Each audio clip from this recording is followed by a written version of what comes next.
Okay, here we go. Hi, how are you? I'm doing just great. I'm doing fine, and now I'm doing even better because it's my turn to fire off the questions. Yep, I have all kinds of questions for you, Araceli, but could you start please by introducing yourself and talk to us a little about what you're working on right now? sure, thank you. So firstly, my name is Araceli. With a, Pardon it's me. okay. No, it's okay. I know for North America, it gets mispronounced. It's okay. And then before I go into the work that I do, I just want to give a quick shout out to the Black Lives Matter movement, because everything that we're talking about in regards to inequality and health, it is all engulfed in that movement. And so yeah, so I wanted to start off with that. So the work that we do is that we look at improving urban health, and we do this through neuroscience. I'm a cognitive neuroscientist, and we use neuroscience in its biggest definition. So looking specifically at the stress response. So what that allows us to do is understand, number one, the interaction between full body, so brain and lower body functions with the environment. And from there, we can understand disease pathology between the environment and us, because the deregulation of the stress response is one of the first factors in developing diseases like depression and anxiety, PTSD, obesity, and diabetes. So we look at those five. We also look at them because they work together a lot of the time. So if you have gone through acute trauma and end up developing PTSD, you are at a higher risk for developing diabetes. Equally, if you have obesity, you more than likely also have a susceptibility for depression and anxiety. And being that those are elements that are being more pronounced in cities, because, and again, I need to be very specific. I look at the global north. The global south has very different phenomena, so we can't make a generalization. So what we're seeing in cities in the global north, those issues are becoming, well, really they're reaching a high risk, right? We're declaring a health emergency, and we did so even before COVID arrived. So COVID now has made our work that much more important and also harder. Good. Thank you. Now, the much of the current discussion around COVID is focuses on racism, in particular systemic racism. And thank you for your shout out for the Black Lives Matters movement, and also inequality. But you've managed to. We were speaking a bit in the previous session on interdisciplinary work, and you've managed to add a new type of discourse and a new dimension to these discussions by taking a biological lens on civic tools to anchor social justice. Talk to us a little bit more about what it means to take you said a bit in your intro, but talk to us a bit more about what it means to take a biological lens for movements around health equity. Thank you for the question. So let me go down the social justice route, and then I will hit urban planning and answering that question. So we all know, again, Black Lives Matter movement right now is reminding us that we still have a lot of work to do. And in the civil rights movement, health justice was part of that civil rights ask. So health isn't just a nice to have, it is a civil right. But unfortunately, when we don't underpin it with data, and that is nothing to say about a disservice to what came before. It's because I think there's a lot of pretext that people ask you, give me the data, give me the metrics. It should be enough to say air pollution is bad. Of course it is. We all know that. But somehow in the working of environmental justice, we have to come in with the facts with more data even and more research. And when COVID hit, because we had the same phenomena happen in London as it has been in a lot of American cities, where it's been mainly Black communities that have been affected, I really didn't want them to wiggle out of this. And by that, I mean, I didn't want urban planners to wiggle out of it. I didn't want policymakers to wiggle out of it. And I didn't want architects and people that build cities to go, oh, we need more data, we need more research. Is COVID really our problem to solve? And the reason I think people can kind of skew around making it their issue is because if we say it's genetic, which is not very important to put in that caveat, then an urban planner can say, well, what can I say about genetics? I can't change people's genetics or influence people at that level.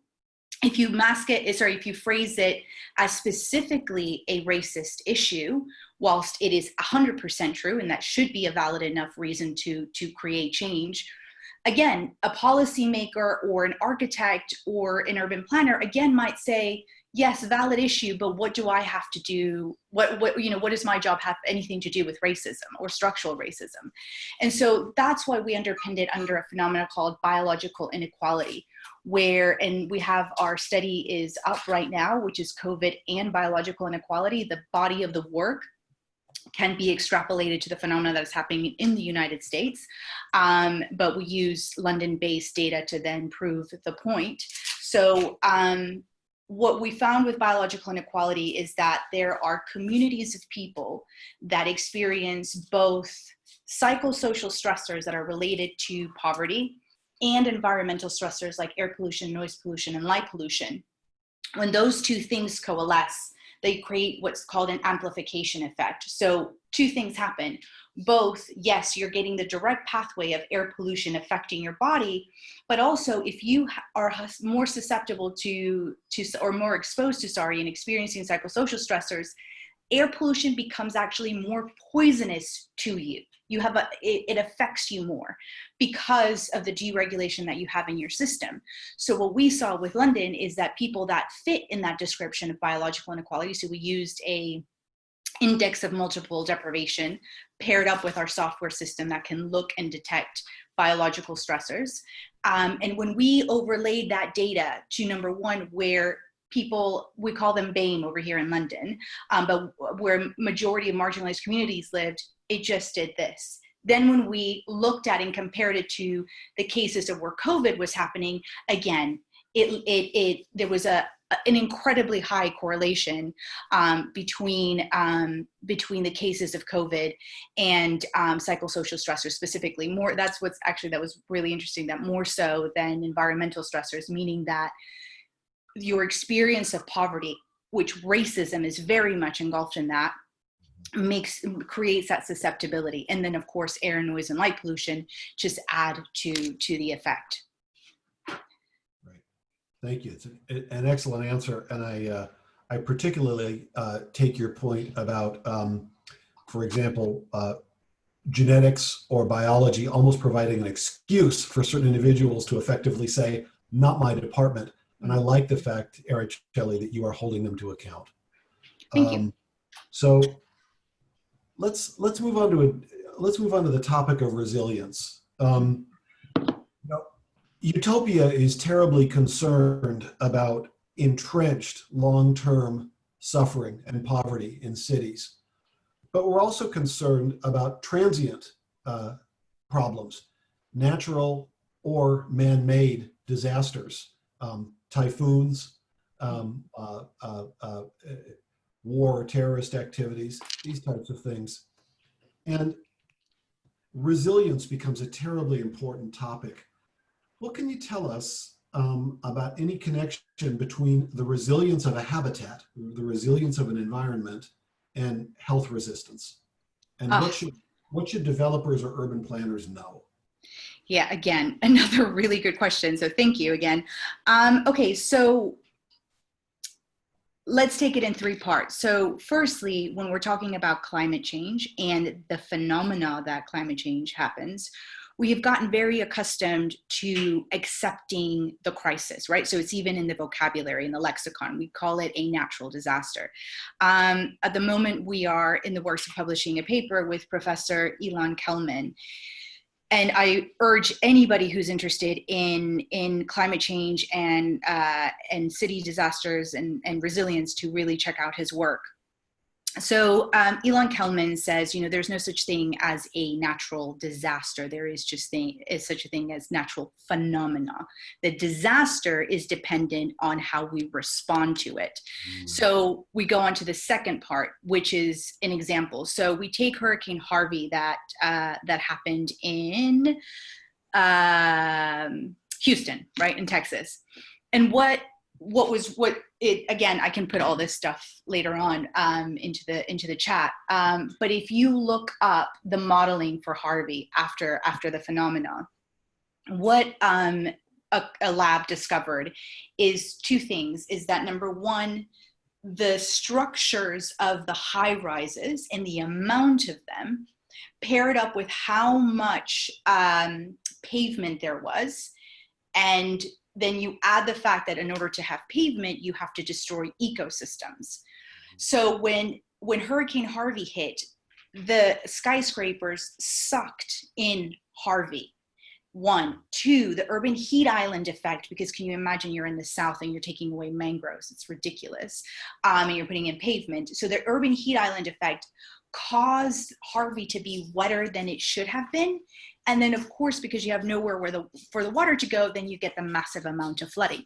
So we did that, right? So we took away the resilience of our ecosystems because we were really happy and content with how great Houston was growing. In consequence, people obviously got displaced. The people that were faced with the flooding and losing their home later on went to develop PTSD. The rate was up between 20 and 30%. And then, as I explained before, PTSD opens you up to further disease, because PTSD is actually a anxiety-based disorder, and it really wreaks havoc on all of your systems. So your metabolical, endocrine, and immune systems become deregulated. So that means that people with PTSD will have higher levels of hypertension, of diabetes, of obesity as well, plus cardiovascular disease. So then we've just made that entire population chronically sick for the rest of their lives. And so that is the connection between, number one, what we do as humans and our lack of intelligent response to natural phenomena, to bringing it forward to how those effects become a health outcome, and then thus propagating health inequality. Great, thank you. One of the things that drives me nuts is when people refer to entire groups monolithically, as if they're a single entity, like the poor or yes, all indigenous people. And one of the things I have learned is about the importance of using localized and indigenous expertise in any environment to solve civic problems and city problems. Tell us a little about some successes that you've had there and what approaches you've taken to availing yourself of indigenous knowledge. Well, I'm wearing the shirt, Defend the Sacred. So indigenous knowledge, we have it. We have access to it, especially specifically Indigenous American. I'm speaking, about Indigenous American knowledge, which is what my descent is. We don't talk to them. We ignore them. For example, in Mexico, they just approved what is ironically called the Mayan train, ironically because the Mayan have said, or those communities as well, it's also a bit of a misnomer. They're not just Mayan, they are a multitude of communities. We don't want it, because what happens with that train, it destroys biodiversity, it pollutes the water, it pollutes then the soil, not to mention that it's being built on their land. So then a lot of them will be displaced, and you continue down a inequality route. But we want, and we claim in the West that we want climate action and we want biodiversity, and we get really sad. And then you have an indigenous community who has deep knowledge of a very specific ecosystem, right? For those who still live within their native ecosystem. and we don't listen. Like I was reading about the fact that the people that were the developers of the train said that they didn't believe the indigenous knowledge because in fact there hadn't been an environmental report done, which first of all, they outed themselves as being inefficient, right? Because in this day and age, to not have a report on what your ecological impact is going to be seems incredibly outdated. But also, you don't have to have it because the people that are experts are telling you that those are going to be the effects. So there's a little bit of a disconnect between the Western's want for climate change action and for the rehab, you know, the what do you call it, the making our ecosystems healthier, and understanding that we have to listen to indigenous expertise. And there's loads of stories from all over the world. For example, there is a index called Forestry Index, and they didn't do it with this intention, where it tells you the ecological fidelity of each area. And in places where there is high indigenous inhabitation is where there are higher levels of ecological fidelity. And that's amazing. Like, I mean, that to me is like, let's add 1 + 1, because indigenous communities all over the world have been saying, no, we have to pay attention to our habitats, because our habitats are what makes us healthy. You know, they understand it so directly, because, you know, if they drink from an inadequate water source, they're going to get sick. And there's tons of stories like that. But in regards to already the West listening, probably not yet, unfortunately. Like it's just not happening. Like I said, there's a disconnect. But there are communities that are living really great ecological lives. So there's actually, no, I lie. There's one, China. No, sorry, now there's two. Now they're popping into my head, sorry. So China has a concept called sponge cities. And that's actually, they're going back to their own indigenous knowledge, where they have realized actually we can't continue just over paving everything. So they've gone back to their indigenous knowledge and bring it forward. There's an indigenous community in Chad, because the Chad Lake is essentially evaporating because of Western development.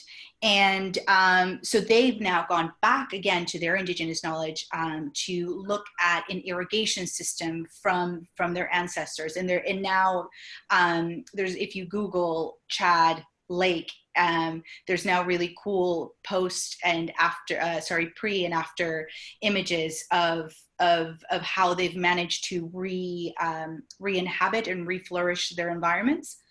So I would say those two case studies are the ones that are coming to my head. Excellent. If I could ask you one last final question. Utopia's principles are built in part on design thinking. And design thinking is design is an optimistic profession. Design is about making the world a better place. So amidst all the tough things that are going on all around us, tell us one area where you find hope. Oh, that's such a good question. I find hope in responsibility. And I know that sounds really dry, but and by responsibility, I mean that we have to acknowledge where our faults are, right? So if we say, and if we understand, even COVID, right? Even COVID, there are some countries back it up. So it's spread everywhere. But you have countries that have a full crisis, the UK and the US being two examples.